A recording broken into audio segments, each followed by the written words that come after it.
Chers auditeurs, vous êtes à l'écoute des messages de la bonne nouvelle de Jésus transmis à travers les prédications de l'Église adventiste du 7e jour, Église africaine francophone de Bruxelles.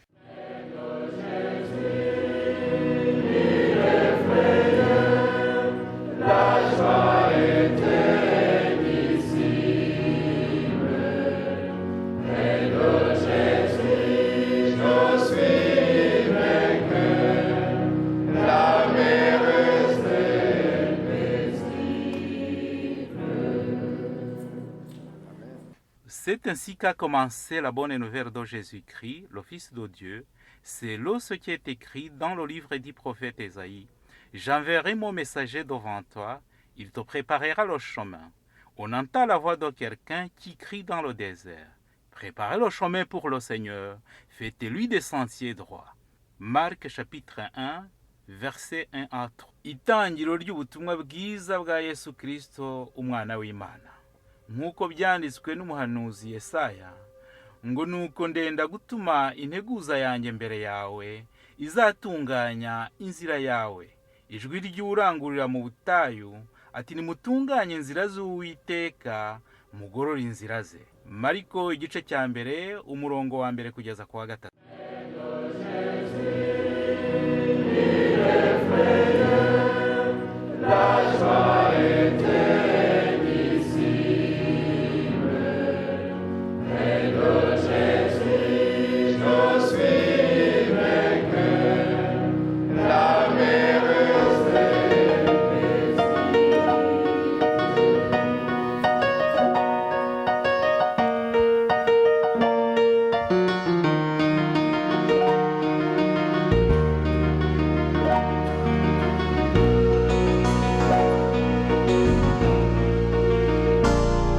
ibyago bizaba bishize,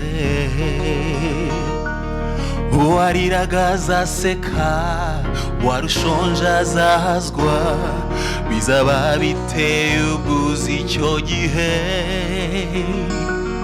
uwariraga azaruka, indirimbo z'amashimwe no kuramya umukiza, bizaba biteye ubwuzu icyo gihe. Umwami wawe araje, itegura umwakire, maze aguha ubugingo bushya. Umwami wawe araje, itegura umwakire, maze aguha ubugingo bushya. Tuzaba tunezerewe mbere y'abaserafi n'abakerubi turirimba, hamwe n'abanesheje n'abihanganye bose, ngaho komera mu kwizera.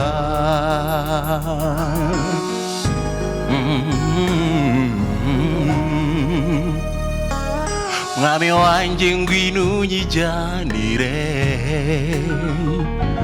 ni wowe ndangamiye, uwo nshaka ni wowe, nifuza kwigumanira nawe.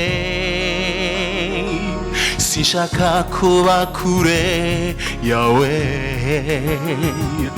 igishura cyawe kinwikire maze nshyuhe, maze nozwe n'amaraso wavuye. Ese umwami aje none, yasanga witeguye, akaguha ubugingo bushya. Ese umwami aje none, yasanga witeguye, akaguha ubugingo bushya. Tuzaba tunezerewe mbere y'abaserafi n'abakerubi turirimba, hamwe n'abanesheje n'abihanganye bose, ngaho komera mu kwizera. Tuzaba tunezerewe mbere y'abaserafi n'abakerubi turirimba, kuririmba hamwe n'abanesheje n'abihanganye bose ngakomera n'ukwizera ngakomera mu kwizera ngakomera n'ukwizera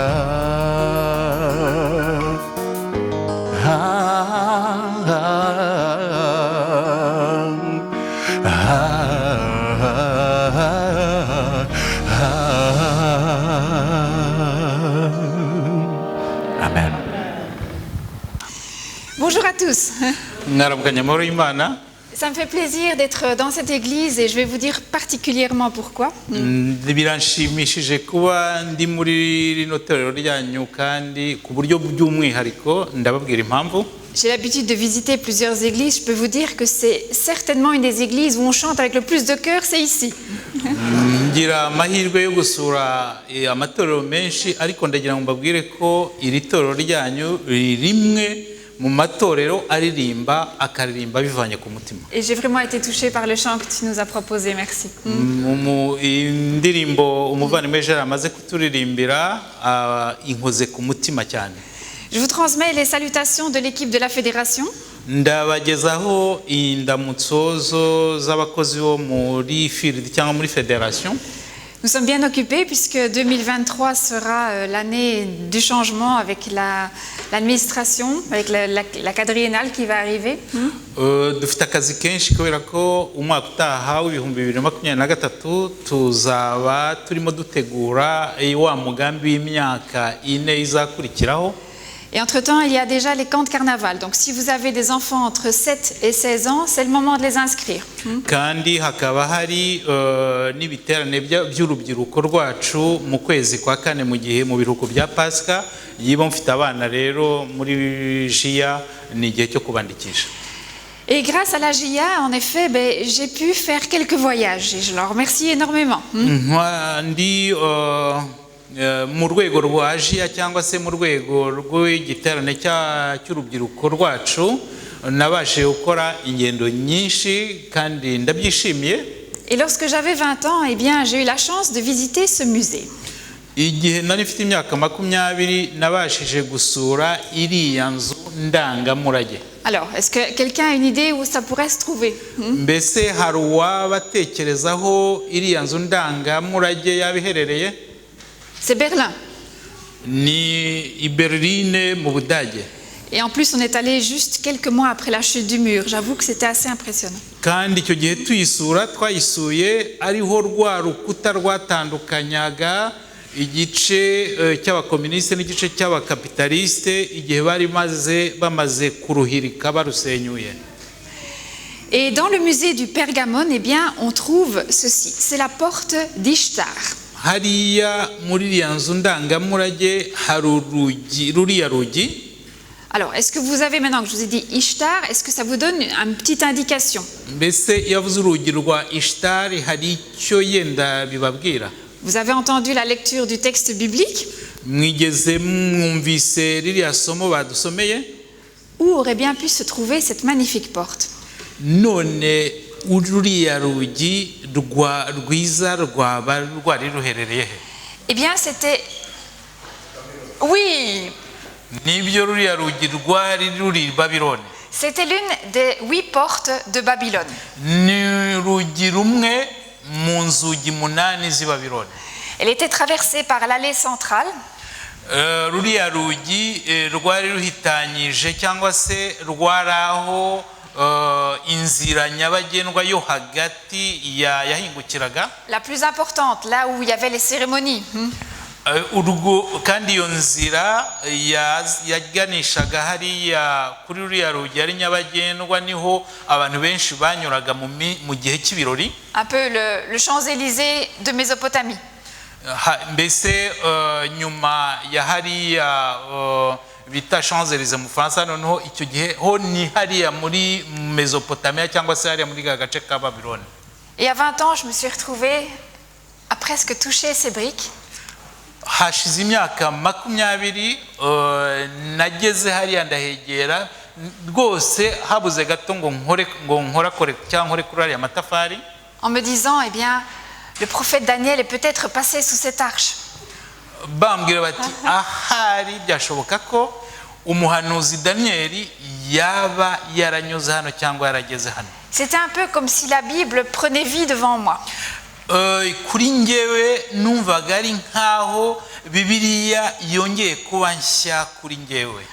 Le livre de Daniel, c'est un des livres les plus lus dans notre milieu adventiste.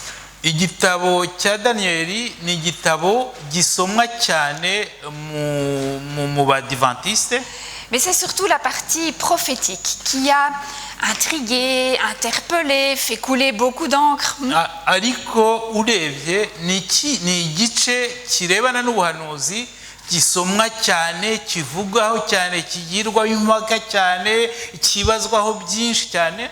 Mais ce matin, je ne vais pas m'attaquer au livre prophétique. Je l'avoue, je n'ai pas les compétences pour ça. Ariko muri kino gitondo ntabwo ngewe ndavuga muri kiriya gice kirebana n'ubuhanuzi kubera ko ntabihugukiwemo cyane. Mais je voudrais vous parler d'un personnage beaucoup plus sombre. Ariko ndagira ngo mbabwire umuntu utavugwa cyane. Plein de défauts. Wuzuye amakemwa. Vous voyez, on a l'habitude de parler de Daniel qui fait ceci, qui respecte cela, qui a l'air parfait. Tumenyereye kuvuga cyangwa kumva Daniyeli wigengesera, witonda muri bino cyangwa kitonda muri biriya, wakurikizaga biriya. Moi, je vais vous parler de ce personnage. Ngewe ngiye kubabwira uriya muntu mureba hariya ku gishushanyo. Bien moins parfait et donc qui a plus de chances de nous interpeller nous. Wari ufite amakemwa cyangwa wari ufite ibyinshi umuntu yamunengaho ariko ushobora none kutwigisha. J'aimerais bien être comme Daniel, mais je pense que je suis plus proche de lui. Naba nka Daniyeli kandi ibwira yuko mwegereye. Alors, vous devinez, Daniel, Babylone. Mugerageze gufora Daniyeli i Babuloni. Comme il se promenait dans le palais royal à nkuko Babylone, Daniyeli yagendaga cyangwa se yagendaga ibwami bw'i Babuloni, le roi Nebuchadnezzar dit: umwami Nebukadineza nibwo yavugaga, n'est-ce pas la Babylone la grande, iyi si Babyloni igitangaza, celle que j'ai bâtie njyewe niyubakiye comme résidence royale, nkayubaka izaba ingoro y'ubwami, et celle que j'ai bâtie avec la force de mes bras, Babyloni nubatse nkayubakisha imbaraga zanjye, et pour l'honneur de ma gloire. kandi nyubakiye icyubahiro cyanjye. Cette phrase va être le nœud de notre réflexion de ce matin. Iyi nteruro niyo turashingiraho icyigisho dusangira muri kino gitondo. Alors, quels sont les éléments que l'on va retrouver? De quoi on va parler? Ibintu tubonamo ni ibihe turabasha kuvugaho? Alors, à votre avis, quels sont les éléments, quels sont les thèmes que l'on va aborder? Muratekereza ko turavuga ku bihe bintu?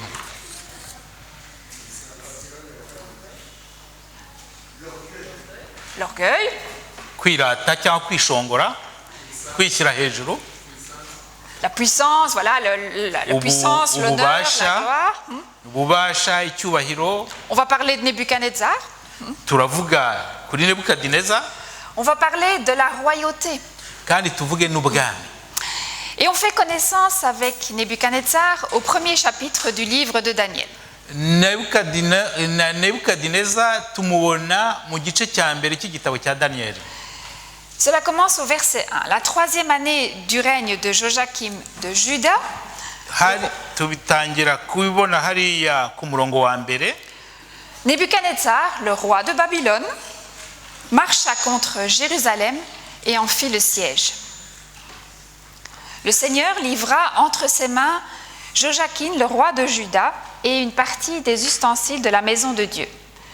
Nebuchadnezzar emporta les ustensiles dans le pays de Shinéar, dans le temple de son Dieu, et il les mit dans la maison du trésor de son Dieu. Tu veux lire à chaque Oui. fois ou pas? Dusomere hamwe ku Daniel igice cya mbere iriya mirongo ibanza baravuga ngo mu mwaka wa gatatu Yehoyakimu umwami w'abayuda ari ku ngoma, Nebukadinezari umwami w'i Babuloni yateye Yerusalemu arahagota. Uwiteka Imana amugabiza Yehoyakimu umwami w'abayuda hamwe n'ibintu bimwe byo mu nzu y'Imana, abijyana mu gihugu cy'Ishinari mu rusengero rw'Imana ye, maze abishyira mu nzu y'ububiko bwayo. Nebuchadnezzar, le roi de Babylone, déclare la guerre. Nebukadinezar umwami w'i Babyloni yateye intambara. Mais au verset 2, Ku murongo wa kabiri, nous, le lecteur, on va apprendre quelque chose que Nebuchadnezzar ignore. twebwe abasoma ibi ngibi tubona muri uriya murongo wa kabiri ibintu twebwe tuzi, ariko kugeza kiriya gihe Nebukadinezar we ntabwo yari abizi. S'il gagne la bataille, c'est parce que Dieu lui permet de gagner la bataille. Niba Nebukadinezar yaratsinze ruriya rugamba cyangwa iriya ntambara, ni uko Imana yari yabimwemereye. Le Seigneur livra entre ses mains. Imana iteza cyangwa igabiza mu maboko ye. Donc à première vue, eh bien, les dieux de Babylone ont gagné, Ubirebye gutya Babyloni yaratsinze, mais quand on regarde bien, nous, on sait que ce n'est pas tout à fait comme ça que ça s'est passé. ariko twebwe iyo tubirebye neza dusanga atari ko byagenze. Si Nebuchadnezzar a gagné, c'est bien parce que Dieu lui a permis. Niba Nebukadinezar yaratsinze urugamba, ni uko Imana yabimukundiye. Et l'opposition entre les dieux de Babylone et le roi et le Dieu d'Israël Itandukaniro ry'Imana z'i Babuloni n'Imana y'Abanyayisirayeli va être le fil rouge de tout le livre de Daniel. izagenda igaragara cyangwa se bigaragara byiyerekana ku buryo bugaragara mu gitabo cyose cya Daniel.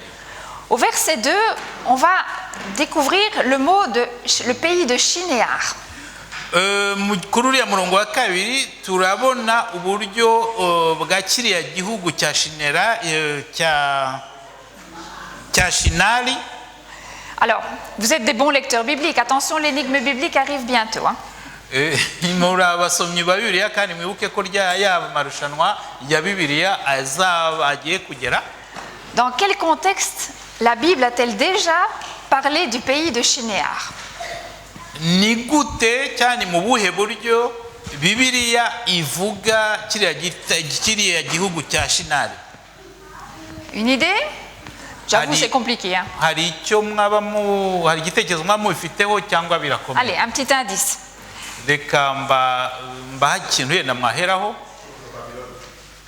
Il est trop fort, lui. Hein? Ni arabyumva byose, arabikurikirana. Alors, effectivement, voilà. Oui, toute la terre avait une seule langue et les mêmes mots. Et après avoir quitté l'Est, ils trouvèrent une plaine dans le pays de Shinéar et s'y installèrent. Ils se dirent l'un à l'autre, « Allons, construisons-nous une ville et une tour dont le sommet touche le ciel, et faisons-nous un nom, afin de ne pas être dispersés sur toute la surface de la terre. » Hariya mu itangiriro igice cya 11 kuva ku murongo wa mbere kugera ku wa gatatu. Itangiriro. Le pays de Shinéar, c'est en fait l'endroit où a été construite la tour de Babel. Kiriya gihugu cya Shinari niho hubatswe wa munara w'i Babeli. Le lieu par excellence de la rébellion contre Dieu. Ahantu hatangiriye kwivumburira abantu bivumbuye ku Mana. Et il n'y a pas que des ustensiles que Nebuchadnezzar a ramenés. Kandi ntabwo ari ibikoresho gusa Nebukadinezar yajyanyeyo. Il y a aussi des personnes. Yajyanyeyo n'abantu. Et parmi ces personnes, eh bien, Daniel et ses 3 amis. Muri abo bantu harimo Daniel n'inshuti ze 3. Qui vont être plongés dans la culture babylonienne. Bagiye bajya mu muco wa Babylone barawucengera cyane. Avançons vers le chapitre 2. Une nuit, Nebuchadnezzar va faire des rêves. Et ces Aïe. rêves vont le troubler. hanyuma nibwo muri kiriya gice cyakurikiyeho mu mirongo yakurikiyeho Nebukadineza yagize inzozi zamutesheje umutwe. Il va tellement bien être troublé qu'il veut absolument obtenir l'interprétation de son rêve.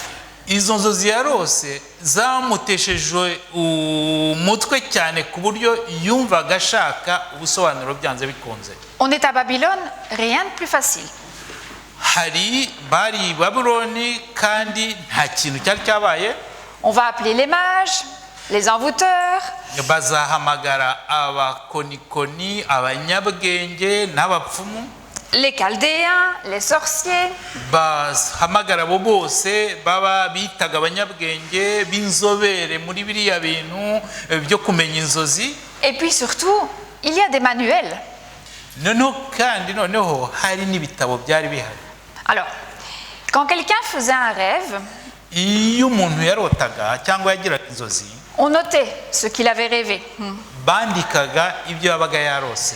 Et on notait aussi tout ce qui allait lui arriver dans les jours, les mois, les semaines qui suivaient. Kandi bandikaga n'ibyagombaga kumubaho mu minsi yakurikiragaho, mu mezi, igihe cyose ibintu byose barabyandikaga.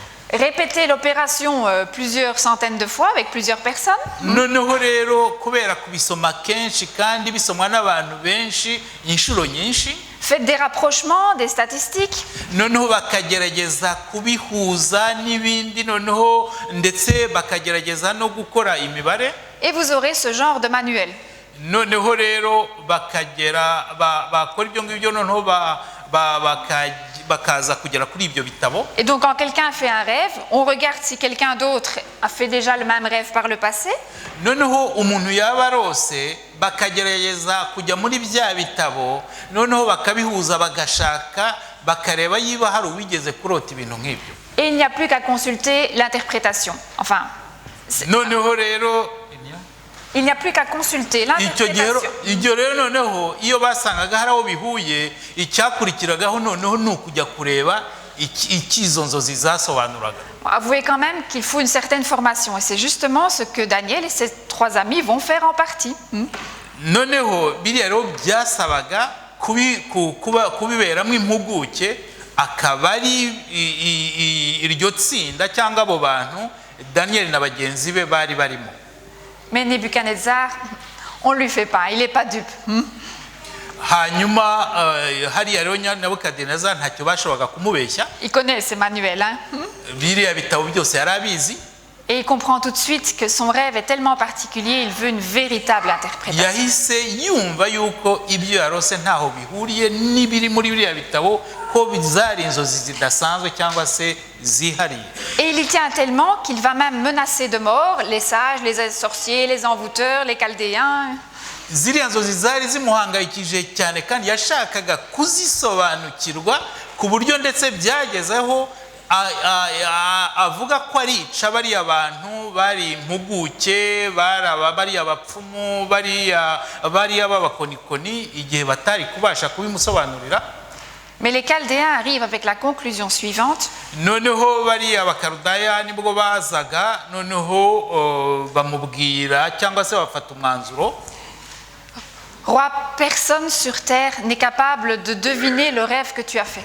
Nibwo uwo mwanzuro kwari ukumubwira yuko nta muntu n'umwe ku isi ushobora gusobanura no kumenya inzozi yarose. Alors Daniel, qui entre-temps a été appelé à la rescousse, Daniel wari warahamagawe nawe muri ibyo bihe kugira ngo nawe barebe yiba hari arebe ko yatabara akagira icyo yakora. ben lui il pense la même chose. Nawe yatekerezaga nkabo. Il sait aussi que personne sur terre n'est capable de deviner le rêve de quelqu'un d'autre. Nawe yarazi ko nta muntu nyamuntu wo ku isi ushobora gusobanura inzozi z'undi. Mais il sait qu'il n'est pas seul, qu'il a Dieu avec lui. Il sait qu'il n'est pas seul et qu'il a Dieu avec lui. Noneho amenya yarazi yuko atari wenyine ahubwo ko afite Imana igendana nawe cyangwa ibana nawe. Il va commencer ici un autre match entre ceux qui croient dans les dieux de Babylone Noneho hatangira undi mukino, noneho hagati y'abizera Imana nyamana n'abizera biriya bigirwamana by'i Babylone. Et celui qui croit dans le Dieu d'Israël. Noneho bari Imana nyamana ari iriya mana abanyayisirayeli bizeraga. Mais avant d'aller se présenter devant le roi, Daniel va faire quelque chose de très important. Ariko mbere yo kujya ku mwami, Danieli yakoze ikintu cy'ingenzi cyane. Il va prier. Yarasenze. Et c'est le texte que nous avons lu tout à l'heure. Niryo somo twasomye mu kanya gashize. Que le nom de Dieu soit béni d'éternité en éternité. Kw'izina ry'Imana rigomba guhabwa icyubahiro cyangwa gusingizwa ibihe byose. C'est à lui qu'appartiennent la sagesse et la force. Kwari wera ko ni ufite imbaraga n'ubwenge. C'est lui qui change les temps et les circonstances. Niwe uhindura ibihe kandi agahindura n'ibintu. Et souvenez-vous du verset que nous avons lu tout à l'heure, qui renverse et qui établit les rois. Nimwibuke rya somo twasomye mu kanya gashize yuko ari we ukuraho abami, ukuraho ubwami kandi agakuraho abami kandi agashyiraho abandi. C'est Dieu qui dévoile. Ni Imana ihishura. Et Daniel rencontre Nebuchadnezzar. Danieli yagiye guhura n'uriya mwami Nebukadinezar. Nous connaissons par cœur ce rêve, n'est-ce pas? Ziriya nzozi yari yarose tuzizi mu mutwe. Et son interprétation, du moins dans les grandes lignes. N'icyo zisobanuye nibura muri rusange. Je n'y reviendrai pas. Ntabwo mbigarukaho. Mais je vais quand même souligner le verset 37. Ariko ndagira ngo nsindagire uriya murongo wa 37. Daniel dit à Nebuchadnezzar, roi, tu es roi parce que le Dieu du ciel t'a donné la royauté, la puissance, la force et la gloire. Kuri uriya murongo wa 37 ngo nuko wowe Nyagasani uri umwami w'abami, Imana yo mu ijuru yaguhaye ubwami n'ubushobozi n'imbaraga n'icyubahiro. Nous savons déjà depuis le verset 2 du chapitre 1 que c'est Dieu qui a donné le pouvoir à Nebuchadnezzar. Twebwe tuzi kuva muri iriya mirongo y'igice cya mbere yuko ari Imana yahaye Nebukadineza ubwami. Mais ici, maintenant, il l'apprend. Daniel le lui dit, il l'apprend. Hano nubwo Nebukadineza atarabizi ko ari Imana yawumuhaye, hano noneho Danieli arabimwibukije cyangwa se arabimumenyesheje. J'attire aussi votre attention sur la fin du texte. Ndagira ngo murebe cyangwa muzirikane uko mu iherezo rya ririya somo. La tête en or, c'est toi. Aho yavuze ati uyu mutwe w'izahabu ni wowe. Et puis le verset 38. Kuri uriya murongo wa 38 ku gice cya kabiri. Que je vous invite à mettre un peu dans un coin de votre mémoire. Mbahamagarira cyangwa mbashishikariza kugira ngo mufate.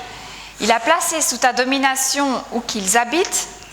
Yaguhaye inyamaswa zo mu gasozi n'ibisiga byo mu kirere by'aho abantu baba hose.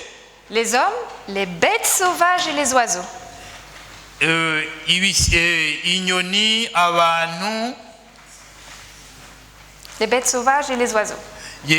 Ibisiga byo mu kirere n'aho abantu baba hose ibishyira mu kuboko kwawe ngo bitegeke byose. Alors, comment est-ce que Nebuchadnezzar va réagir quand il entend toute l'explication de son rêve? Nebukadineza yabyitwayemo atamaze kumva biriya bisobanuro bya ziriya nzozi. Alors le roi Nebuchadnezzar tomba le visage contre terre et se prosterna devant Daniel. Nuko yahise yikubita hasi yubamye, noneho agwa apfukama ku birenge bya Daniel. Il ordonna qu'on offre des sacrifices et des parfums en son honneur. Noneho ategeka yuko bazana ibitambo bakazana n'imibavu bayonsereza Daniel. Et il dit à Daniel, c'est certain, c'est votre Dieu qui est le Dieu des dieux. Nibwo yabwiraga Daniel ati nibyo nukuri koko Imana yanyu niyo Mana nyamana. Et le Seigneur des rois, il dévoile les secrets. Kandi akaba ari umwami w'abami ugaragaza inzozi. Frères et sœurs, Amen, Alléluia. mwashobora kuvuga ngo Nebu- amen aleluya. Nebuchadnezzar est converti. Amenez le baptistère, vite, dépêchez-vous. Hano Nebukadineza arihannye. Vraiment? Nibyo koko? Est-ce que Nebuchadnezzar est converti? Nebukadineza koko yari yihannye. Je vois du oui, je vois du non. Qui pense qu'il est Ndabona hari converti? ababyemeza hari n'ababihakana. Qui pense qu'il est... Ababyemeza ni bande? Ah, il y a un petit doute. Hari ugushidikanya. Eh bien, on va poursuivre l'histoire. Reka dukomeze kino gitekerezo. Nous attaquons le chapitre 3. Reka tujye muri kiriya gice cya gatatu. Et que se passe-t-il? Byagenze gute? Le roi Nebuchadnezzar fit une statue en or. Umwami Nebukadineza yubaka ikigirwamana cyangwa se igishushanyo Haute de 30 mètres et large de 3 mètres. cy'amajya hejuru cyangwa se mu butumbuke bwacyo ni 30 mètres et 3 mètres. metero 30, noneho kandi kikaba gifite ubugari bwa metero 3. Et le roi Nebuchadnezzar fit rassembler Nebukadineza akoranya les administrateurs, abategetsi bose, les intendants, abacunga ibintu bye, les gouverneurs, abategetsi hirya no hino, les conseillers, abajyanama les trésoriers, n'ababitsi, les jurisconsultes, abacamanza, les juges abacamanza cyangwa se abagishwanama et tous les magistrats des provinces n'abategekaga cyangwa abacamanza bo mu turere twose. pour qu'ils se rendent à la dédicace de la statue qu'il avait dressée. Noneho bagenda bagiye gutaha no Alors? kubaha kiriya gishushanyo yari yashyizeho. Alors, Nuko les administrateurs, abategetsi bo muri kiriya gihugu les intendants, n'ababitsi, les gouverneurs, abayobozi b'uduce, hein, je vous épargne la liste, ntabwo nakora urutonde rwabo rwose, se rassemblèrent pour la dédicace de la statue. nibwo bateranaga kugira ngo bahe cyangwa batahe kandi bahe icyubahiro kiriya gishushanyo yari yashyizeho. Et un héros cria à pleine voix: Hari umuntu wagombaga kuvuza cyangwa se kuvuga ijwi rirenga, voici ce qu'on vous ordonne. akababwira ati dore icyo tubategeka.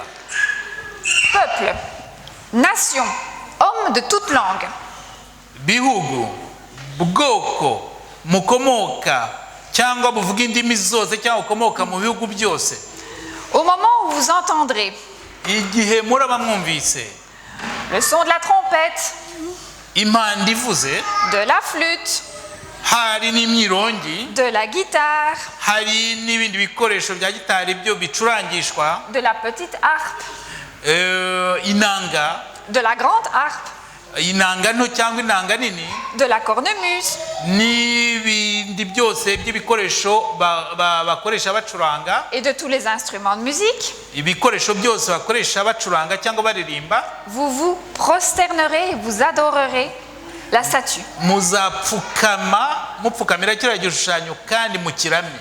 que le roi Nebuchadnezzar a dressée.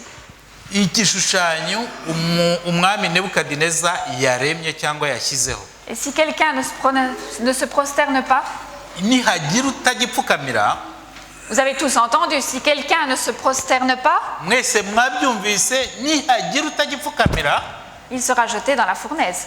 azajugunywa mu itanura ry'umuriro. Vous, tous les peuples de toute langue, hein? Mwese abakomoka muri biriya bihugu binyuranye bivuga indimi zinyuranye.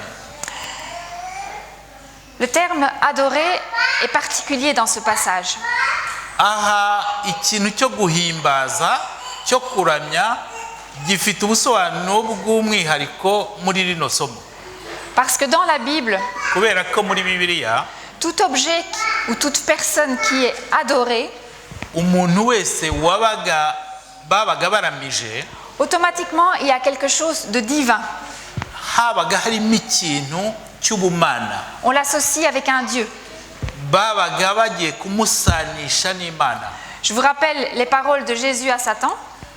ndabibutsa amagambo Yesu yabwiye Satani. Jésus précise bien, c'est devant le Seigneur ton Dieu, lui seul, que tu te prosterneras, que tu rendras un culte, que tu adoreras en d'autres mots. Yesu yamubwiye neza ngo yuko ugomba gupfukamira Imana yonyine, akaba ari yuramya, akaba ari yo w'icyubahiro. Alors, la première conclusion qu'on a de ce passage, hanyuma umwanzuro wa mbere twafata muri no mirongo, c'est qu'une statue qu'on adore, nuko hari igishushanyo cyaraho bagomba kuramya, eh bien, c'est un Dieu. kandi kikaba ari ikigirwamana. Alors, quelle dimension elle avait la statue? Vous vous souvenez? muribuka uko icyo gishushanyo cyanganaga? Alors, moi dans ma Bible, tu as quoi? Metero 30 z'amajya hejuru cyangwa z'ubutumburuke. Vous savez que la Bible, elle a été traduite. Muzi yuko Bibiliya dukoresha cyangwa Bibiliya ihindurwa cyangwa se ihindurwa mu zindi ndimi. Et dans ma Bible, on a mis 30 mètres sur 3 mètres. Muri Bibiliya genda gukoresha bavuze yuko cyari gifite ubutumburuke bwa metero 30 n'ubugari bwa metero 3. Mais est-ce que vous avez d'autres versions qui disent autre chose? Mwebwe muri Bibiliya mufite hari ibindi banditse cyangwa binyuranye n'ibi ngibi? 6 mètres. Muyo mushiki wacu afite handitseho ko cyari gifite ubutumburuke de hauteur ou de largeur. Alors les mètres de toute façon, ça n'existait pas en Mésopotamie. Ibyo iki gipimisho cya metero ntabwo cyabagaho muri Mesopotamia. On parlait de coudées. Bavugaga hari ibintu bavugaga bisa nkaho ari intambwe cyangwa ari intambwe. Est-ce que vous dans vos Bibles vous avez les dimensions en coudées? Cyabaga mikono, bakoreshaga mikono.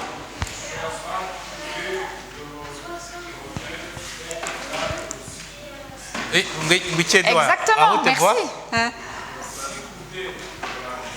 La largeur mikono 6.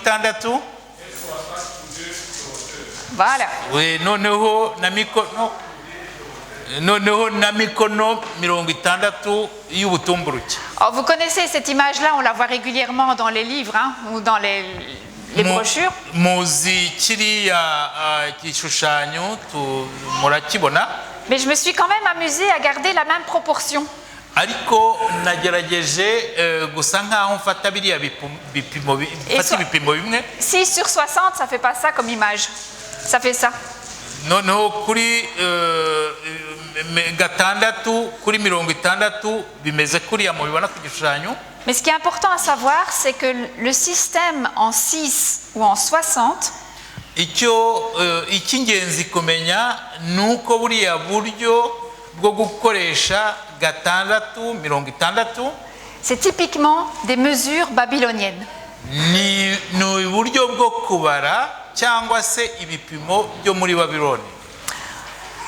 Nous avons donc ici affaire à un dieu babylonien. Hano dufite imbere yacu Imana y'i Babylone. Une statue qui a les dimensions en 6 ou en 60 est automatiquement babylonienne. Igishushanyo cyari gifite metero 6 cyangwa se mikono 6 kuri 60 akaba ari ingero zo muri Babyloni. Et un dieu puisqu'on va l'adorer. Kandi icyo gishushanyo kikaba ari Imana kuko bazakiramya. En quelle matière elle était faite cette statue? Kiriya gishushanyo cyari gikozwe mu biki? Oui, en or. Cyari gikozwe muri zahabu. Vous vous souvenez de l'explication de Daniel? Muribuka ibisobanuro Daniel yahaye Nebukadineza? C'est toi qui es la tête d'or. Ni wowe uriya mutwe w'izahabu. C'est qui le toi? Iyo avuga ngo wowe ninde yari ari kuvuga? Nebuchadnezzar. Ni Nebukadineza yashaka kuvuga. Alors qu'est-ce qu'on peut en déduire? Noneho umuntu yakuramwo iki? Nebuchadnezzar, eh bien, il se prend pour un dieu babylonien. Nebukadineza yitwaraga cyangwa se yibonaga nk'Imana ya Babiloni. Avec tout ce qui va avec. N'icyo bijyanye byose. Avec l'adoration, même si l'adoration, nous l'avons vu, elle est uniquement pour Dieu. Non, non, dans ce cas-ci, l'adoration, elle est pour moi. Kugira ngo bamuramye nkuko twayibonye ni Imana yagombaga kuramwa, noneho hano rero ni ugomba kuramwa bwo yahindutse Imana. Et je vous rappelle notre verset clé. ndagira ngo mbibutse uriya murongo wacu w'ishingiro. N'est-ce pas la Babylone la grande que j'ai bâtie par la puissance de ma force? Iyi si Babilone y'igitangaza niyubakishirije n'imbaraga zanjye Et pour l'honneur de ma gloire? kandi mu cyubahiro cyanjye. Et c'est pas tout. Ntabwo yagarukiye hariya. Vous vous souvenez le nombre de répétitions là que je vous ai bien marqué? Mwumvise buri ziriya nshuro bagombaga kubisubiramo zigenda zigaruka. Les intendants et ainsi de suite. Abategetsi, abayobozi bose, abacamanza n'abandi. Ça revient au moins 3 fois dans le chapitre 3. Biri uriya rutonde rugaruka nibura inshuro 3 muri uriya murongo wa 3. Il y a d'autres choses qui reviennent plusieurs fois. Hari ikindi kintu kigaruka nanone inshuro nyinshi. De toute langue, de toute nation. Indimi zinyura bo mu ndimi zinyuranye cyangwa mu bihugu binyuranye. Vous voyez sur l'écran le nombre de versets qui reprennent ces mêmes mots. Murabona iriya mirongo ije ariya magambo agenda agarukamo. Et puis le son de la trompette, de la cornemuse. Noneho rero biriya bikoresho binyuranye byo kuririmba cyangwa byo gucuranga. Alors pourquoi toutes ces répétitions? Kuki biriya bintu bikunze bakunze kubigarura cyangwa bari kubisubiramo? Eh bien tout simplement parce que Nebuchadnezzar tient à faire les choses comme il se doit. Kubera ko Nebukadineza yashakaga cyangwa se yashaka ko ibintu bikorwa nk'uko bigomba. Il soigne les détails. Akagera no mu kantu gatoya bigakorwa ku buryo n'akantu gato kaba gatunganye cyangwa kaba gakozwe neza. Il veut que les choses soient claires et nettes. Arashaka ibintu biba bigaragara kandi bisobanutse neza nta gujijinganya. Pas question pour quelqu'un de dire oh mais j'avais pas compris que moi j'étais concerné hein. Nta muntu uje avuye ngo ngo ngewe ngo mumbare cyangwa ngo ntago nari nabyumvise neza cyangwa ntago namenye ko bindeba. Même les amis de Daniel. Nishuti za Danieli. Au chapitre 2, on a appris qu'ils ont été promus gouverneurs de la province de Babylone. Mu gice cya kabiri tubona yuko bagizwe abayobozi b'uduce cyangwa se rw'uturere twa Babylone. Gouverneur, hein? Abategetsi cyangwa abayobozi. Donc vous venez peut-être d'ailleurs, mais vous êtes compris dans la liste. Hein? Mukomotse hirya ariko mwakomotse hirya ariko no muri hariya muri ruriya rutonde. La conclusion c'est clair. Umwanzuro uragaragara. Nebuchadnezzar qui se prend pour un dieu babylonien. Nebukadineza yitwaraga cyangwa se yiyumvaga nk'Imana y'i Babiloni. Il veut l'adoration arashaka ko bamuramya de tous. Kandi bose bakamuramya. Et il va encore un cran plus loin. Ntabwo azagarukira ngaho. Quand il va dire tenez-vous prêts à vous prosterner. Igihe yabwiraga ati mwitegure kunama cyangwa se gupfukama. Mais si vous ne le faites pas, kandi nimutabikora, la fournaise est là. Hein? Itano ry'umuriro rirahari rirabategereje. Moi Nebuchadnezzar, Nebukadineza, j'ai le droit de vie et surtout de mort sur vous tous. Mfite uburenganzira cyangwa ububasha bwo kubica cyangwa kubakiza. Le droit de vie et de mort, n'est-ce pas là encore une prérogative divine? Mbese ububasha bwo kukiza umuntu cyangwa kumwica ntabwo ari ubw'Imana gusa. Un droit que Nebuchadnezzar s'octroie à lui-même. Buriya bubasha rero Nebukadineza arabufasha arabwiha. Et le coco il va encore un cran plus loin. Azagarukira hariya gusa ahubwo azongera akomeze. Parce qu'il se prend pour un dieu. Kubera ko yitwara nk'Imana cyangwa yumva nk'Imana. Mais il va mettre au défi les autres dieux. Noneho azasembura izindi mana zibaho. Quel est le Dieu qui va pouvoir me battre? Ati ni yihe mana ishobora kuntinyuka kuntsinda? Eh bien pas de chance pour lui. Ariko nta mahirwe yari afite hariya. Ce Dieu-là il existe. Imana ishobora kumutsinda irahari. Et il va se rendre visible aux yeux de Nebuchadnezzar. Kandi iziyereka Nebukadineza. Parce qu'à un moment donné, il y a 3 amis qui ne se sont pas conformés et qui ont été jetés dans la fournaise. Kubera ko byagezeho ziriya nshuti eshatu za Daniel ntago zigeze zipfukamira kiriya gishushanyo, noneho bahise bazijugunya muri iriya tanura ry'umuriro. Mais Nebuchadnezzar a un choc. hanyuma Nebukadineza hari ikintu cyamucugushije cyangwa cyamutigishije. Et il demande à ses conseillers, mais est-ce qu'on n'a pas jeté 3 personnes? Nibwo yabazaga abajyanama ati ariko se hariya mu itanura ry'umuriro ntabwo twajugunyemo abantu batatu? Oui, oui, oui, roi, tu as raison. Ati nibyo koko ni batatu twajugunyemo. Parce qu'il y a 4 hommes qui se déplacent librement, sans blessure. Ati none se ko mbona abantu basa nkaho ari bane barimo batembera muri iriya tanura ry'umuriro. Et le 4e ressemble à un fils des dieux. Ati kandi wa kane arasa n'umwana w'Imana. Alors Nebuchadnezzar fait sortir les 3 amis. Nibwo Nebukadineza yakoragamo bariya basore batatu. Et qu'est-ce qu'il leur dit? Yababwiye ngo iki? Béni soit le Dieu de Shadrach, de Meshach et d'Abednego. Ati hahimbazwe Imana ya Shadrake na Meshake na Abednego. Il a envoyé son ange et délivré ses serviteurs. Ati yohereje umumarayika wawe kugira ngo atabare cyangwa akize abakozi bayo Ils n'ont cyangwa pas hésité à enfreindre l'ordre du roi. Ati ntabwo bashidikanyije cyangwa batinye kwica itegeko ry'umwami. Il n'y a qu'une conclusion. Ahangaha hari umwanzuro umwe wenyine ushoboka. Amen, alléluia, ramenez le Akavuga ngo baptistère. ntabwo mushobora kuvuga ngo haleluya kubera ayo magambo Nebukadineza yivugiye. Ramenez le baptistère, Nebuchadnezzar est converti Nimuhite cette fois. muzana tubatiza aho tubatiriza Yorodani tubatize Nebukadineza yihanye. Oui? Nibyo cyangwa? Non? None ntagomba kubatizwa. Il a quand même fait des progrès, Nebuchadnezzar. Ariko bigaragara ko hano hari intambwe yateye. Au chapitre 1, il ne connaît pas Dieu. Mu gice cya mbere ntabwo yari azi Imana. Au chapitre 2, Daniel lui dit qu'il y a un Dieu qui existe Mu gice cya kabiri Daniyeli amubwira yuko hari Imana ibaho et que c'est grâce à ce Dieu-là qu'il a la puissance et la royauté. kandi ko ari kubera iyo Mana afite imbaraga cyangwa ubushobozi n'ubwami. Et à la fin du chapitre 2, il reconnaît même que Dieu est supérieur. Mu iherezo ry'igice cya kabiri ntiyemeye ko iyo Mana imurusha imbaraga cyangwa ikomeye. Et au chapitre 3, eh bien, il le voit même dans la fournaise. Noneho mu gice cya gatatu yaranayibonye hariya mu itanura ry'umuriro. Alors, qu'est-ce qui lui manque? None niki yarashigaje cyangwa niki yarashigaje?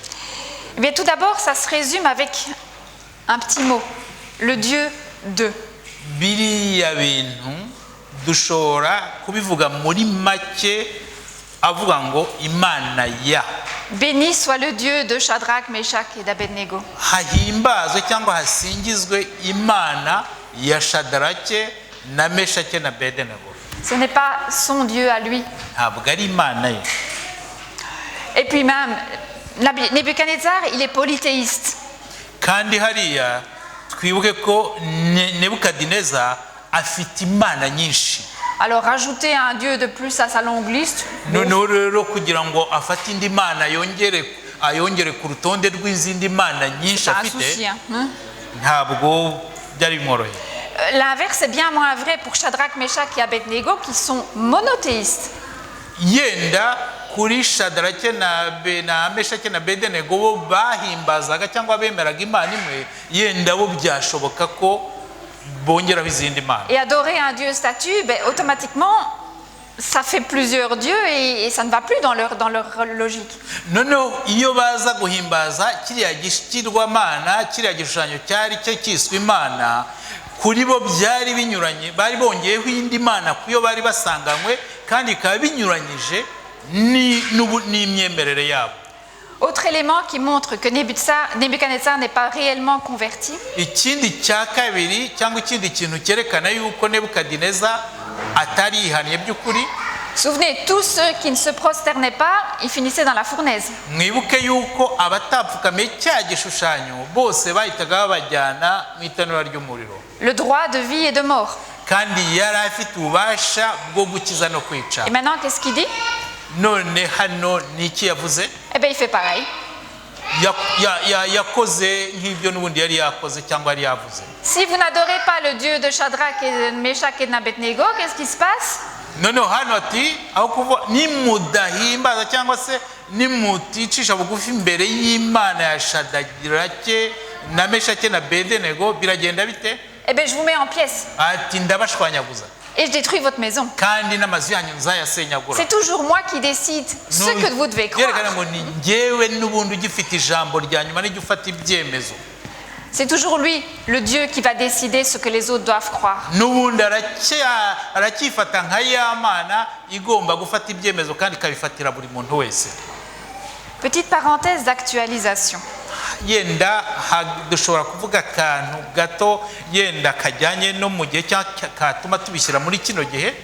Jusqu'à quel point un roi, un représentant politique ou religieux, ni kangahe cyangwa se ni kangahe umwami cyangwa umuyobozi w'ishyaka rya politike runaka a-t-il le droit d'imposer aux autres ce qu'ils doivent croire? agira cyangwa yiha uburenganzira bwo gushyiraho amategeko akayaha abandi kugira ngo bayakurikize cyangwa kuvuga ibyo ashaka agabitsindagirira abandi kugira ngo babikurikize? Et je me suis posé la question en rapport avec nos croyances fondamentales. Nahise nibaza ikibazo ku mahame yacu y'itorero. Sont-elles des croyances partagées? Mbese ariya mahame tuyemeranyaho? Ou sont-elles des croyances imposées avec le risque, bon pas de fournaise, mais quand même d'exclusion? Cyangwa na mahame ashobora yafashwe nayo yashyiriweho yashyizweho noneho utayubahirije akaba ashobora kubona igihano kirimo no kuba yacibwa mu itorero. Et puis c'est bien parce que maintenant Nebuchadnezzar il a le bon Dieu. Nibyo kubera ko hariya noneho Nebukadineza yari afite imana nyamana. Avoir le bon Dieu c'est une chose.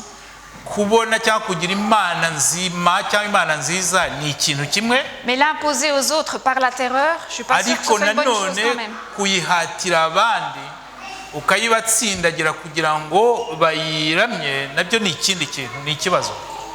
Alors attaquons le chapitre 4, le dernier. Noneho reka tujye mu gice cya 4 ari nacyo twarangirizaho. Pour voir la fin de l'histoire de Nebuchadnezzar. Reka kugira ngo turebe iherezo ry'inkuru cyangwa ry'igitekerezo cya Nebukadineza. Et le chapitre 4, eh bien, il a quand même un goût de déjà vu. Hano mu gice cya 4 turabonamo umusaruro yenda cyangwa impumuro y'ibyabonywe.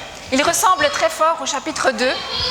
Noneho urabona ko kijya gusa n'ibyo twabonye mu gice cya 2. Parce que Nebuchadnezzar, qu'est-ce qu'il fait? Eh bien, il fait un rêve. Hano Nebukadineza un rêve. Un rêve. Yongeye agira inzozi. Et qu'est-ce qu'on fait à Babylone quand on veut l'explication du rêve? Hano i Babylone ni iki bakora iyo bashaka ubusobanuro bw'inzozi? On appelle les enchanteurs, les sorciers, les magiciens. Bahamagara bari abakonikoni, abanyabwe, abacurabwenge, abapfumu. La différence c'est que Nebuchadnezzar va expliquer son rêve cette fois. Hano noneho itandukaniro n'ibyo twabonye mu gice cya 2 nuko hano Nebukadineza noneho arasobanura inzozi ze. On le connaît moins que le chapitre 2 hein? Mu gice cya 2 ho ntacyo twari tuzi ku nzozi ze. Qu'est-ce qu'il voit? Hano yabonye iki? Eh bien d'abord il voit un arbre. Un arbre. Yabonye igiti magnifique. Cyiza. Très haut. Kirekire. Parce que son sommet atteint le ciel. Kubera yuko ubushorishori bwacyo bugera mu ijuru. Est visible depuis les extrémités de la terre. Kandi bugaragarira umuntu aho aherereye hose ku isi. Et son feuillage était magnifique. Ibibabi byacyo ni byiza cyane. Et qu'est-ce qu'on nous dit? Baratubwira ngo iki?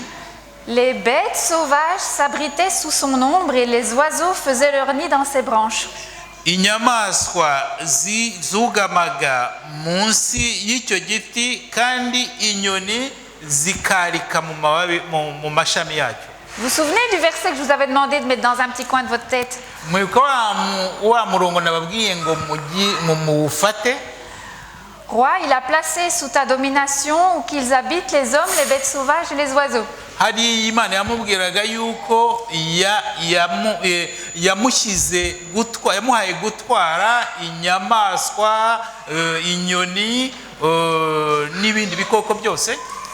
Et pourtant quelqu'un va donner l'ordre d'abattre cet arbre magnifique. Hazaza umuntu noneho uzatanga itegeko ryo gutema kiriya giti cyiza. Et le texte va changer de forme. Iri somo rirahindura injyana, Et on va comprendre qu'un homme va être transformé en bête. noneho tubonemo ko umuntu azahinduka inyamaswa, Et soumis aux caprices de la météo pendant 7 ans. agende abe mu kigunda, abe nk'inyamaswa, aba urume rumutondeho, anyagirwe imyaka 7. Alors qu'est-ce qu'on fait à Babylone quand on veut l'explication d'un rêve que les Chaldéens n'arrivent pas à donner? I Babyloni byagendaga bite iyo abakarudaya batabashaga gusobanura cyangwa gutanga ubusobanuro bwa ngomba? Allô Daniel, hein? Bo iyo bibananiye bahamagaraga Daniel. Mais cette fois Daniel est très mal à l'aise. Hano Daniel noneho yaje bitamushimishije kubera ibyo yagombaga kuvuga. Et il rechigne à donner l'explication au roi, il hésite. Abanza gutinya gutanga ubusobanuro bwa ziriyo nzozi. Parce qu'effectivement cet arbre magnifique, c'est bien Nebuchadnezzar. Kubera ko kiriya giti cyari cyiza cyane yari Nebukadineza. On s'en doutait avec la comparaison avec le chapitre 2.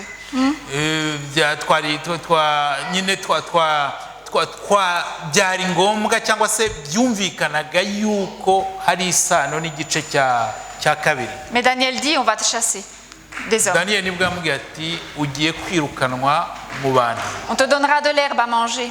uzatungwa n'ibyatsi Tu seras n'ibimera, trempé par la rosée du ciel. urume ruzagutondaho, urume ruvuye mu ijuru, Et 7 ans passeront sur toi. kandi uzabimaramo imyaka 7, Jusqu'à ce que tu reconnaisses que le Dieu très haut domine. kugeza igihe uzemera cyangwa uzumvira yuko Imana yo hejuru ariyo Mana isumba byose, Qu'il domine sur toute royauté humaine et qu'il te la donne à toi s'il le désire. ikaba isumba cyangwa iheza ubwami bwose bwo ku isi, kandi ikabuha uwishaka. L'épreuve va être dure pour Nebuchadnezzar. Kiriya kigeragezo kizaba ikigeragezo gikomereye Nebukadineza, Et elle est dure. kandi koko cyari gikomeye. Il mangea de l'herbe. Yari tunzwe n'ibyatsi ararisha, Son corps fut trempé par la rosée. umubiri we wuzurwaho n'urume, Ses cheveux se transforment comme une sorte de plume. noneho imisatsi ye ihinduka nk'ubwoya cyangwa nk'amababa. Alors que lui était l'arbre flamboyant, Avuye muri cya gihe yari yibonaga ari yashushanywaga n'igiti gitoshye cyane, un arbre qui donnait de la nourriture et de la protection aux animaux et aux oiseaux. igiti cyahaga ibiribwa kigatunga inyamaswa n'inyoni. C'est lui-même maintenant qui vit comme un animal. Noneho niwe ubwe uri kubaho nk'inyamaswa. Les rôles sont inversés. Noneho uburyo cyangwa se umwanya yari arimo yaje gusimbura za nyamaswa, Et ça va durer pendant 7 ans. kandi biriya bintu byabaye imyaka 7. Alors tant on ne sait pas si c'est un mois, une année, ça dépend. Le même mot est utilisé dans plusieurs contextes. Hariya igihe ibihe 7 bishobora kuba ari umwaka, bishobora kuba ari amezi, ubwo buryo cyangwa iryo jambo barabikoresha muri ubwo buryo bwose. Mais 7 ans, c'est un cycle complet. Ariko iki 7 ni ikintu cyuzuye, Un cycle pendant lequel il va devoir se renouveler.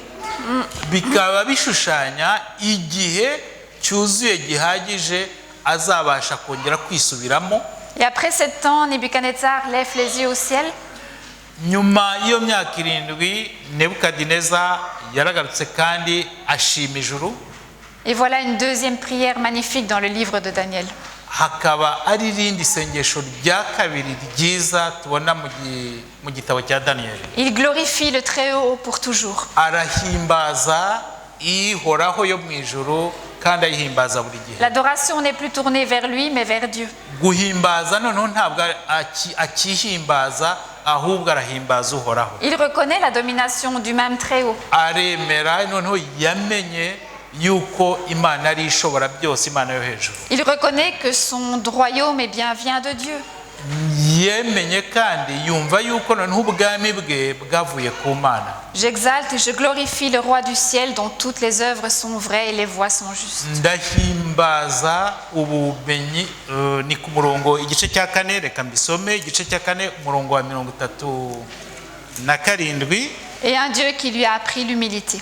Je vais lire cya kane umurongo wa 33. 4. Ye none jyewe Nebukadinezari ndashimisha umwami wo mu ijuru, ndamusingiza, ndamwubaha, kuko imirimo ye yose ari y'ukuri kandi inzira ze ari izigororotse, ariko abibone abasha kubacisha bugufi. Alors cette fois, hurrah, amen, alléluia, il est converti. Hano noneho mushobora kuvuga haleluya rwose yimbitse, kubera ko hano bigaragara ko yihannye. Cette fois, on peut vraiment utiliser le baptistère. Ahangaha kuri murongo rwose aha yarageze, noneho umuntu ashobora kuzana Yorodani akamubatiza. Alors je pourrais vous dire, c'est bien joli cette histoire, c'est une belle histoire finalement. Nshobora kubabwira yuko iyi nkuru, iki gitekerezo ari cyiza kirangiye neza. Mes chers frères et sœurs, ça ne sert à rien d'étudier la Bible Bavandimwe, ntacyo bimaze kwiga Bibiliya si ça ne nous aide pas dans notre vie journalière à devenir meilleurs. niba bidadufasha guhinduka buri munsi, noneho tukabaho mu buzima burushaho kuba bwiza. Alors que peut-on apprendre de cette Ni iki dushobora histoire? kwigira muri kino gitekerezo cya Nebukadinezari? Que Dieu change les rois et les circonstances? Dushobora kwigira kuvanamo yuko Imana ihindura abami kandi igahindura n'ibihe. J'avoue, quand je regarde la situation politique actuelle, j'ai un peu de mal à partir sur ce terrain-là. Ndababwira ko nkurikije ibyo mbona bya politike muri kino gihe, ntabwo nabisobanura gutyo, icyo sicyo cyatsikaraho. Par contre, dans l'attitude de Nebuchadnezzar, eh bien, il y a des choses qui m'ont interpellé moi et que j'aimerais partager avec vous. Ahubwo imyitwarire ya Nebukadineza muri kiriya gihe nakuyemo ibintu byiza nifuza gusangira namwe. On va refaire un petit récapitulatif. Reka tugerageze noneho kuvuga muri make ibyo twabonye. Entre le texte de Genèse 11, tuvuye muri iriya somo ryo muri mu itangiriro igice cya 11, la tour de Babel, uriya munara w'i Babeli, et Daniel et Nebuchadnezzar qui vivent à Babylone. noneho Nebukadineza tubona hariya muri Danieli wabaga i Babiloni. Babel, i Babeli, Babiloni, évident. ni ibintu byumvikana. Regardez un peu les éléments que l'on trouve en commun dans les deux textes. Reka turebe ibintu rusange tubona muri ariya masomo. On a parlé du même endroit géographique, le pays de Shinéar. Twavuze kiriya gihugu cya Shinari tubona hariya hose. Construisons-nous une ville, disent-ils. Hariya i Babeli bavuga bati reka twubake umudugudu. Et regardez ce que moi, Nebuchadnezzar, j'ai créé un empire, une résidence. Muri Danieli tukabona Nebukadineza avuga ati nimurebe jewe Nebukadineza Babuloni umujyi niyubakiye. Faisons-nous un nom, disent. Noneho hariya mu itangiriro i Babeli bavuga ati reka twiyubakire izina ryacu bazatumenyeraho. Et la puissance de ma gloire. Hariya muri Danieli ati aya ni amaboko yanjye yubatse uyu mujyi. Une tour qui touche le ciel. Hariya i Babeli bashaka kubaka inzu umunara ugera mu ijuru. Et un arbre qui atteignait le ciel. Hariya kwa Nebukadineza yarose igiti cyageraga ku ijuru. Et la petite touche humoristique. Noneho ako twavuga karimo nk'intuza nko umugani cyangwa se karimo nk'umugani. Le Seigneur les dispersa. Hariya i Babuloni ya Imana yarabashanje cyangwa se yarabatatanyije. Et abattait l'arbre et dispersait les fruits. Hariya no kwa muri Danieli kwa Nebukadineza Imana yatsembyeho igiti, noneho imbuto irazisandaza. Et cette comparaison nous montre clairement qu'à Babylone, eh bien, c'est l'esprit de Babel qui règne. hariya mu kugeranya ariya masomo biratwereka yuko i Babuloni ni ibitekerezo by'Ibabeli byari bihari cyangwa byari bihiganje.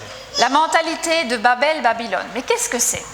Mbese ibitekerezo cyangwa uburyo bwo kubona ibintu kwa Babeli cyangwa i Babuloni bishaka kuvuga iki?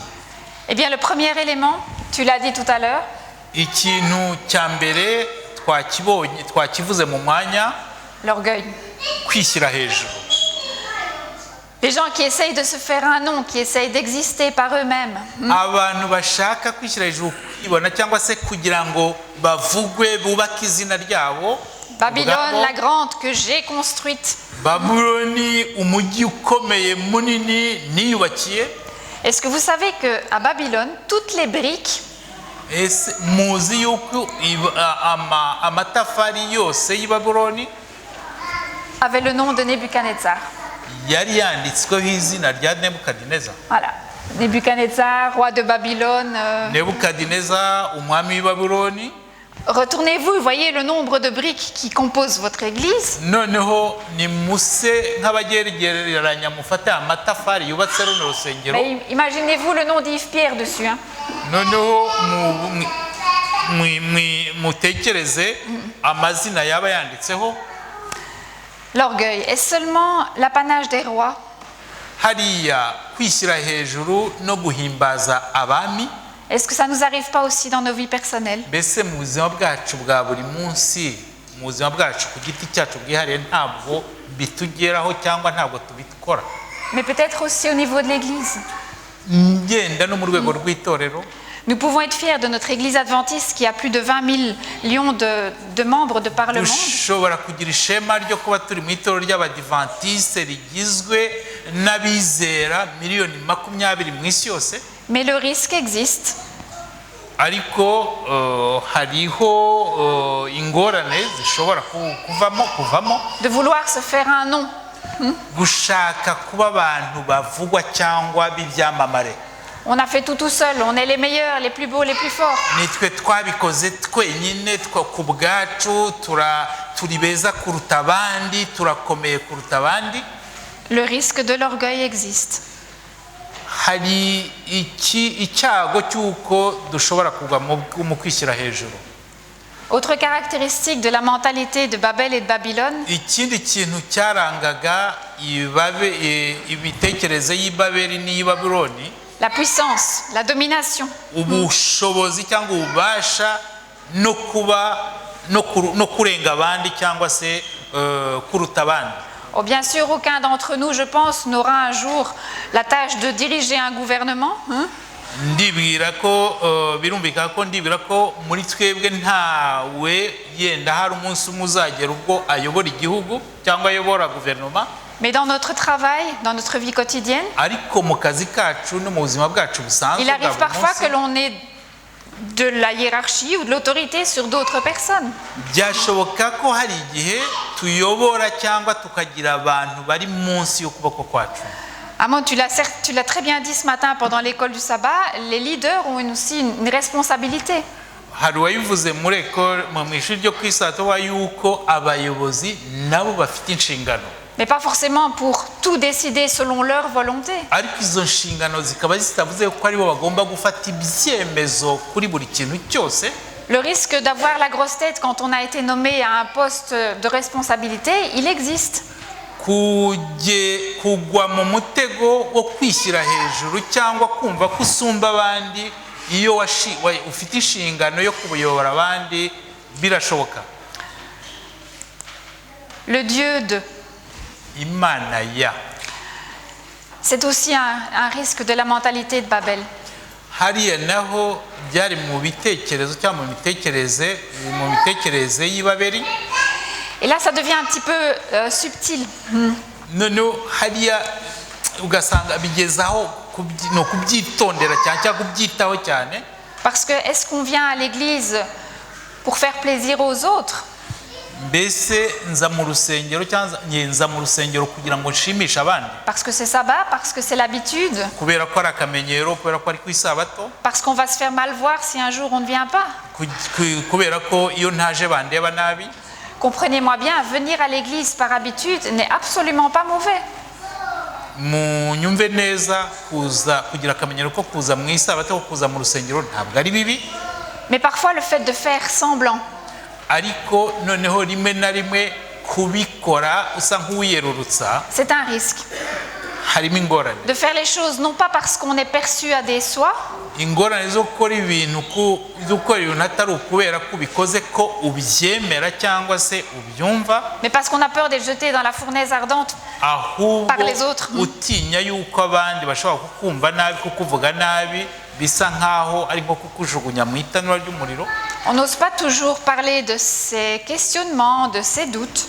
ntago abantu batinyuka kuvuga ibibazo bibaza cyangwa se ugushidikanya bafite ku bintu bimwe. Et je le comprends. kandi ndabumva. Faisons juste attention que notre Dieu ne devienne pas le Dieu de l'autre.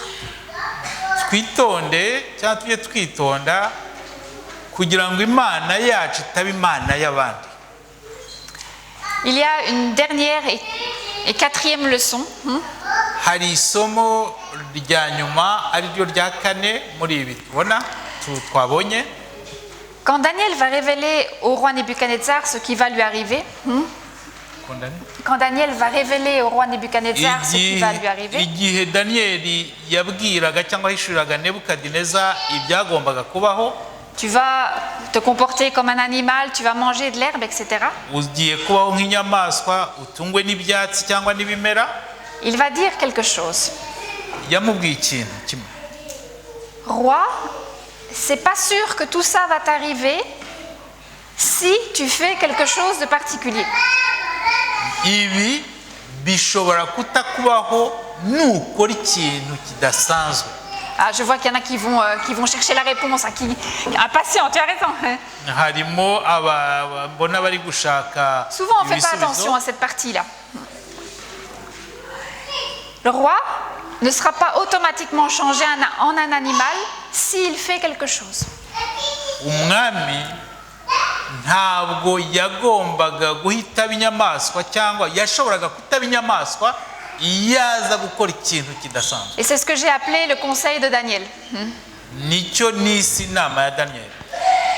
Et à partir du moment où Daniel va donner ce conseil, qu'on va lire dans un instant, igihe daniyeli yari amaze gutanga inama, il va turabisoma mu s'écouler kanya, 12 mois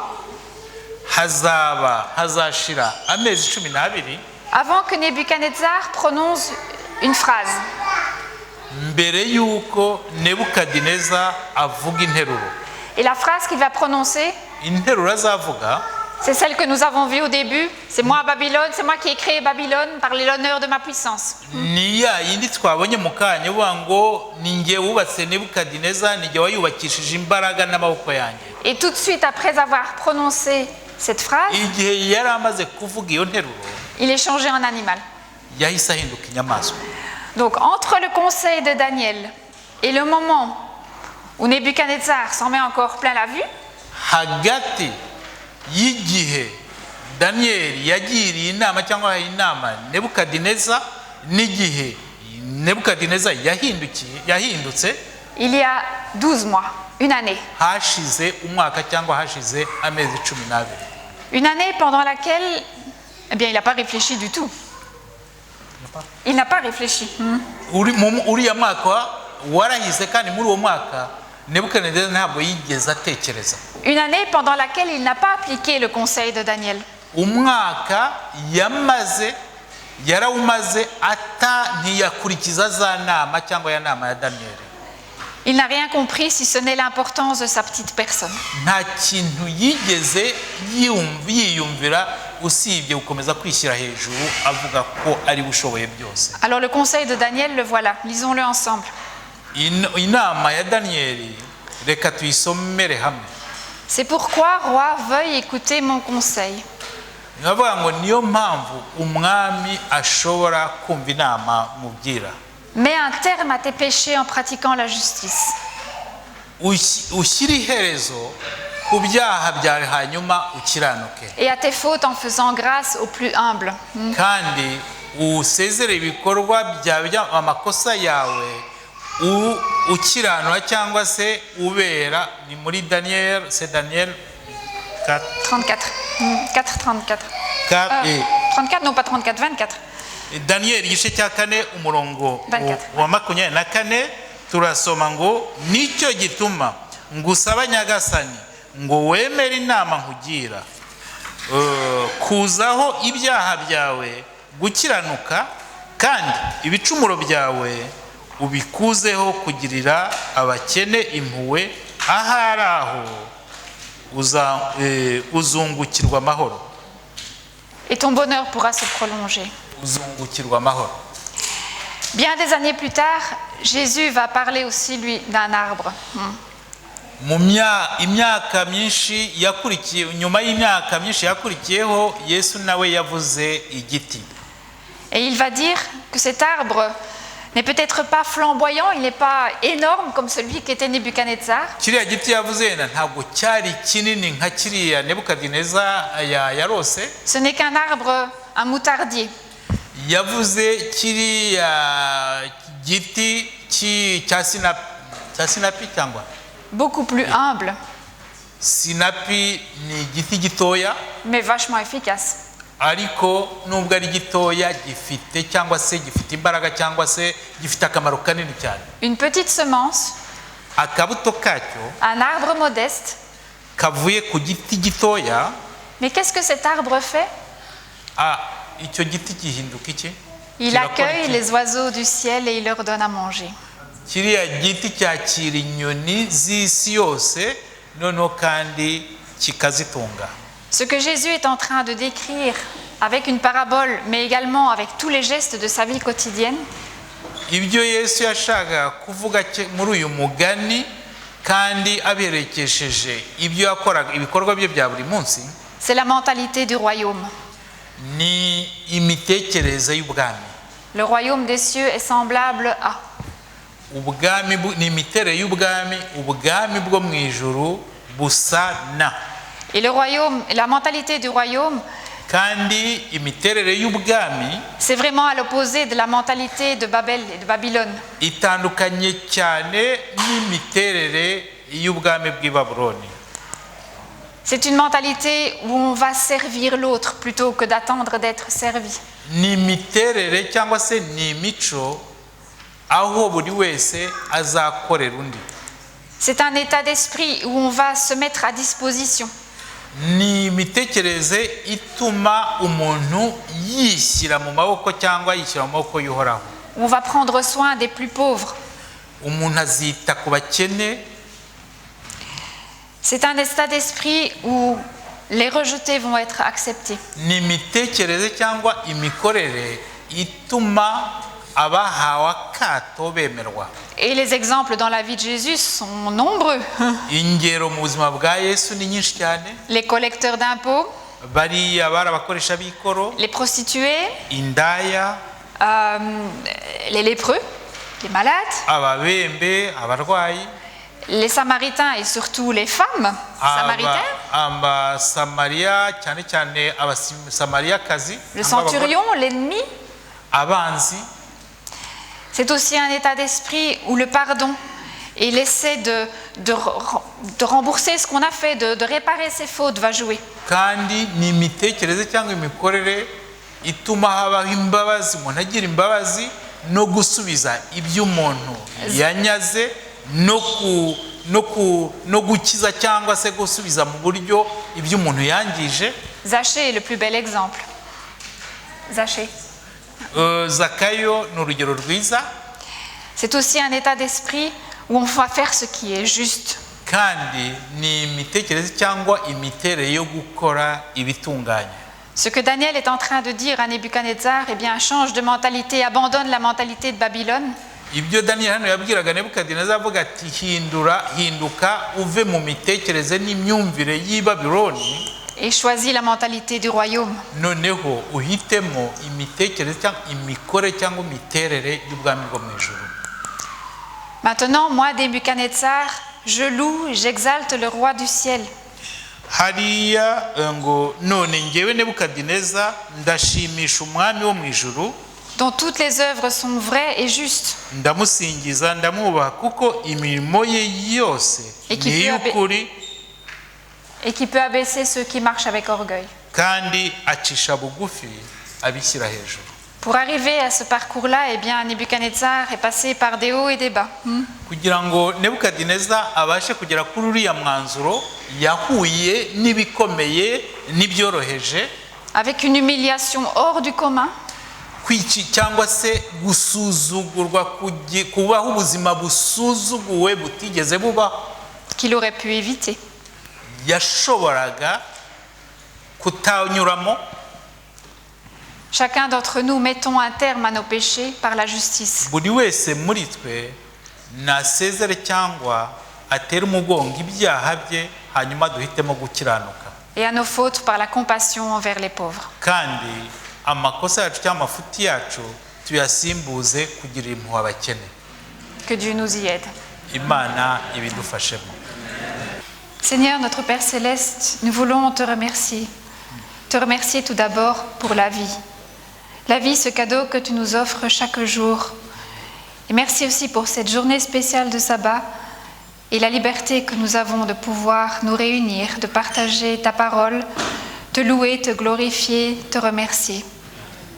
Seigneur, c'est justement dans ta parole que nous avons énormément d'exemples d'hommes et de femmes qui ont fait des choix, de bons et de mauvais choix, et qui, par leur histoire, nous aident à avancer, nous aident à réfléchir sur notre propre vie. Et Seigneur, aujourd'hui, l'exemple de Daniel et de Nebuchadnezzar nous incite à réfléchir sur la mentalité que nous voulons développer dans notre vie. Nous voulons, Seigneur, nous mettre au service des autres, nous mettre en accord avec toi, en accueillant chaque être humain que tu as créé, avec ses défauts, avec ses manquements, mais les faire entrer dans notre grande famille pour les amener à toi. Seigneur, tu nous as envoyé ton exemple parfait, ton propre Fils qui nous a montré le chemin et qui nous a expliqué ce qu'il fallait faire au jour le jour, en accueillant ces personnes, en changeant notre mentalité, en essayant d'avoir une vie plus saine et plus riche de justice. Seigneur, c'est en te remerciant de tout cœur et en nous basant justement sur les actes de ton Fils bien-aimé que nous t'adressons cette prière, au nom justement de ton Fils. Amen.